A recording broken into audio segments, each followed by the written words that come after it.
High in the misty mountains, where the clouds curled around tall peaks and the wind whistled through ancient caves, lived a young dragon named Emberlin. Emberlin had bright green scales that shimmered in the sunlight, wide golden wings, and a long tail that curled like a ribbon behind him. But Emberlin had a secret. He was afraid of fire. Now, this was a very unusual problem for a dragon. Every dragon in the mountains could breathe fire. They practiced blowing great flames into the sky, lighting torches, and warming caves on cold nights. But whenever Emberlin tried, he became nervous. What if the fire gets too big? He would worry. What if I burn something by accident? So instead of practicing, Emberlin avoided fire completely. When the other young dragons gathered to practice their fiery roars, Emberlin quietly slipped away and flew toward the quiet valleys below. One afternoon, Emberlin landed beside a sparkling river where a rabbit named Clover lived. Clover noticed the dragon sitting sadly by the water. "Why the long face?" the rabbit asked.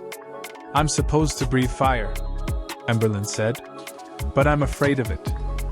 Clover twitched her nose thoughtfully. "Well," she said, "being careful isn't such a bad thing. But dragons are supposed to be brave." Emberlin sighed. "You are brave," Clover replied. "You just haven't found your way yet." Days passed, and Emberlin continued avoiding fire practice. But one evening, something unexpected happened. Dark clouds rolled over the mountains, and a powerful storm rushed in. Lightning flashed across the sky, and thunder shook the cliffs. Then, crack! A bolt of lightning struck a tall pine tree. Soon, smoke began to rise from the forest below. Animals started running everywhere. Squirrels darted through the branches. Deer raced through the grass. Birds flew high into the sky. The fire was spreading. Emberlin watched from the mountain, his heart pounding. "I'm afraid of fire," he whispered. But then he saw something that made him freeze.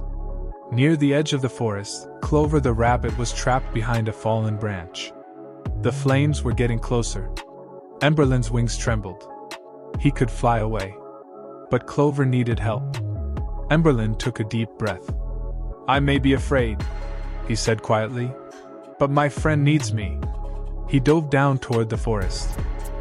The heat from the fire made Emberlin nervous, but he remembered something the elder dragons once said.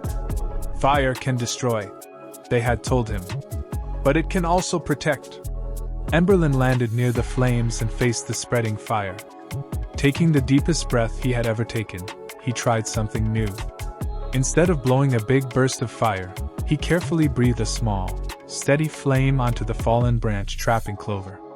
The wood cracked and burned just enough to break apart. Clover quickly hopped free. "Thank you," she said. But Emberlin wasn't finished. Using small bursts of controlled fire, he burned patches of grass ahead of the wildfire. This created empty spaces where the fire couldn't spread. Soon, the fire slowed down.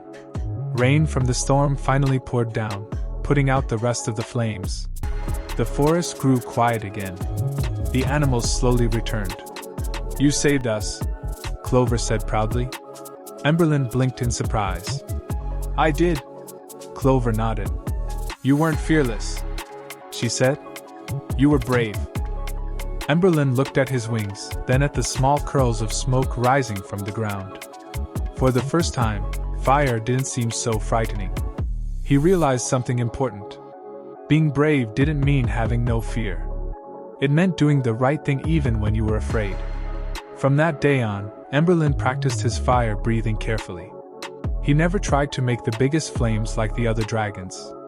Instead, he learned to control his fire gently and wisely. And soon, everyone in the mountains knew Emberlin as something special. Not the fiercest dragon, but the wisest one. The dragon who once feared fire and learned how to use it to help others.